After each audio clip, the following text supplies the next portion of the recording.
Well, Bangalore-based writer Anita Nair and I have been talking about her latest book, Lessons in Forgetting. And the book, it's not a happy book wholly, you know. It's about the difficulties in life. It's about broken dreams. It's about difficult phases, but it's also about redemption and healing. So, Anita, as a writer, what do you go through when you're writing? How do you snap out of this mood? How do you get back into the mood? It must be quite a seesaw of emotions for you.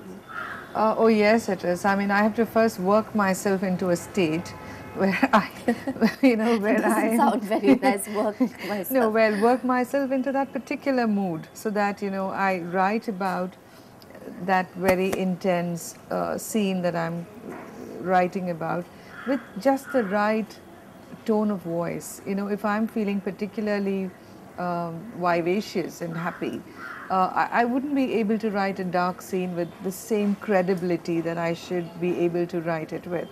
And so I do kind of tend to have to, it's a bit like method acting, I think, really. It's method writing the way I do it, at least. I need to kind of work myself into that state. And it comes to a point where now I have to spill that emotion over onto paper. It helps immensely, for me to be able to write rather than key it in, because the emotions, kind of spill over almost naturally. And then when I finish writing the scene, it does stay with me for a bit. I need to kind of go away and do something lighthearted, or do something more healing for me, maybe be in the garden or do something like that. And it takes me quite a bit, like sometimes when I've written an especially dark melancholic scene, then it does stay with me for a couple of days. I need to shrug it off. And it was a great relief when I finished that. And fortunately, I mean, this book, while it has its very dark moments, is not entirely a dark book, so it allowed me to kind of balance it out. I've always envied writers. I feel that you lead such meaningful lives. I work in television, so there's just a lot of clutter all the time. But what is it like to be a writer truly? Am I thinking that the grass on the other side is greener? Yes, I think, because there is this romantic notion about this writer sitting in isolation and filling pages or keying in, and you have this wonderful life which is untouched by reality, etc. But I would think the truth of the situation is that on the one hand you have your real life to deal with on a daily basis, and then you take on this imaginary life that you have to live in, where it's populated by imaginary people and their lives, so you have to deal with not just yours, you have to deal with the joys and sorrows, the trials and tribulations of these imagined characters. And that makes it sometimes hard work. Not sometimes, very often it is hard work, because you think like, it's like a horror movie. You come to the last scene and you think like, okay, it's over now, you just step out into the sunshine, and that's when the door opens and another horrific encounter happens. So it's a little like that, you don't really ever stop. And as a writer who writes almost on a daily basis, as I do, having to live this parallel life can be a little trying, and it does take its toll on you. Undoubtedly, you're a very hard-working writer, as your track record shows. But do you think you've also been lucky in terms of your relationship with the publishing industry? Your first manuscript, did it get picked up easily?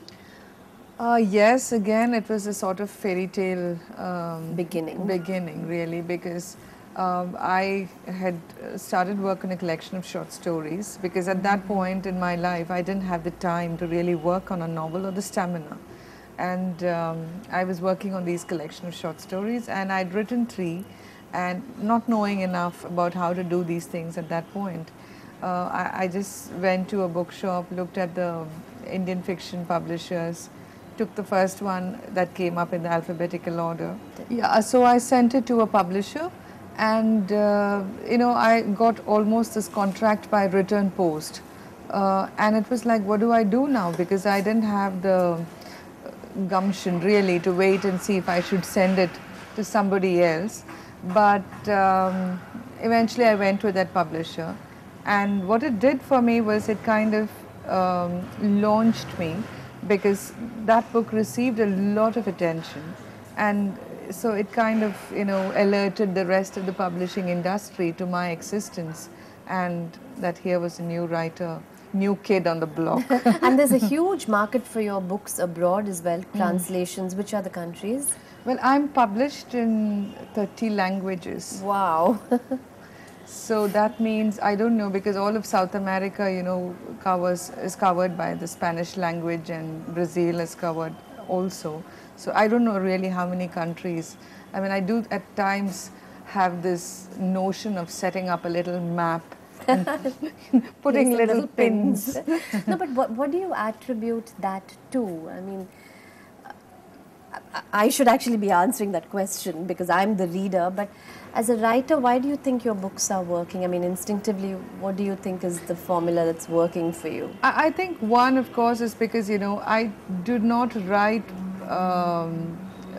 about great issues. I write about the human condition, which is universal, which allows people to relate to it. It doesn't matter whether they're living in Estonia or Israel or in Salvador or in Chile.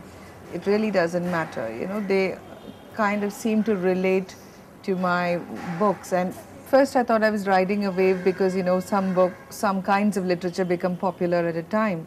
But all my novels have been translated into all these languages.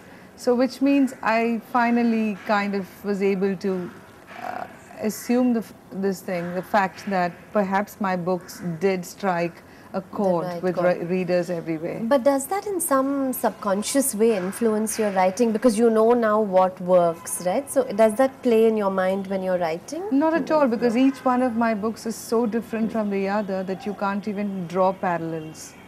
Did you know that Anita Nair is a Chennai girl? She studied in Kendriya Vidyalaya in Avadi and then did a brief stint at WCC before going away to Kerala. We're going to catch up on that while you take a break.